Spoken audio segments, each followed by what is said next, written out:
Welcome to Truth, Money, and Freedom. Today is Friday, March 29th, 2019.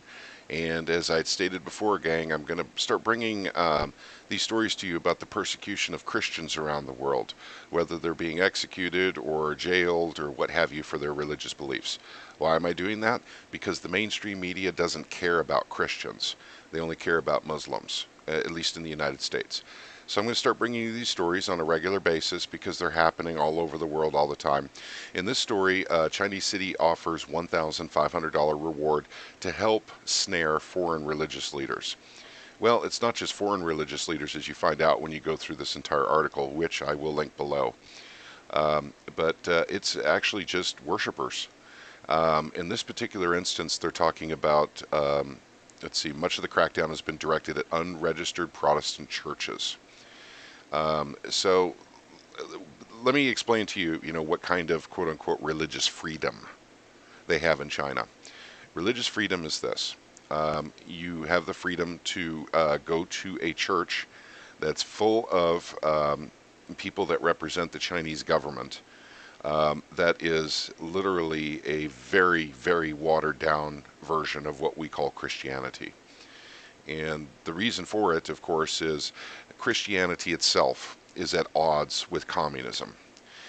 The reason being is because in Christianity, you recognize God and Jesus Christ as and the Holy Spirit, of course, being the ultimate power, being the creators, being the ones that all things come from.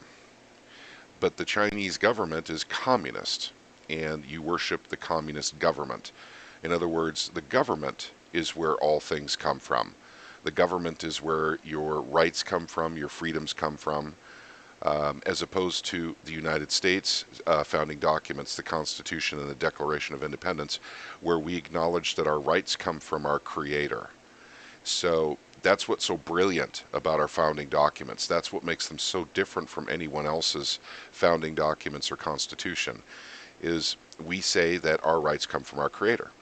And what that means is a government can't just come in and take them away, because the government itself recognizes that the Creator is a higher power.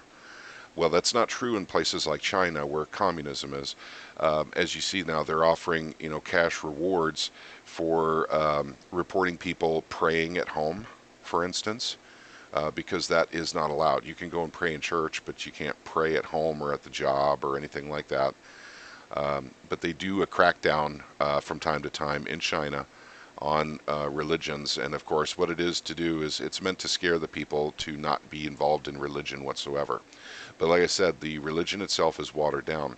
There are underground churches in China, but the crackdowns continue over there. They swell up, and then there's a massive crackdown. They get infiltrated by the state, and then the leaders and many of the people who go to those churches end up in prison for the rest of their lives or worse.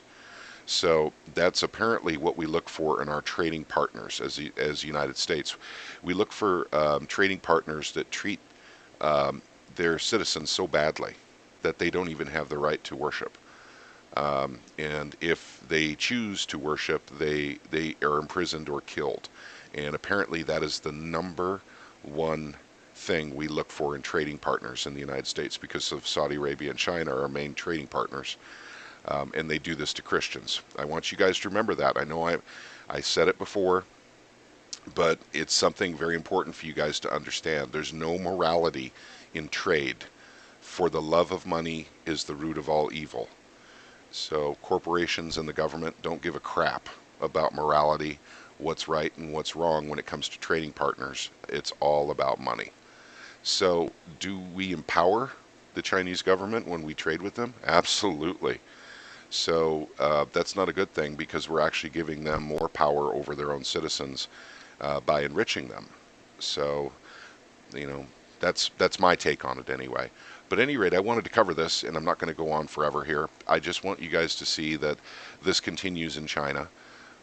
It's not something that just went away. It's something that went away as far as the media is concerned. The media doesn't want to talk about the persecution of Christians. But they do like to talk about the persecution of Muslims. Since the mainstream media has already got that covered, I will take it upon myself to report any of these stories as they become available in the alternative media so you guys can see them.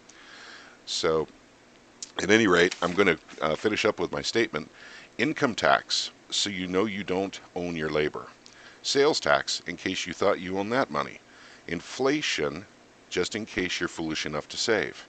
Capital gains tax, to punish you for trying to get ahead of inflation. Property tax, so you know you can't own anything. Inheritance tax, so you can't pass on what is left. Thank you very much, gang. Have a wonderful day. God bless you all. Goodbye.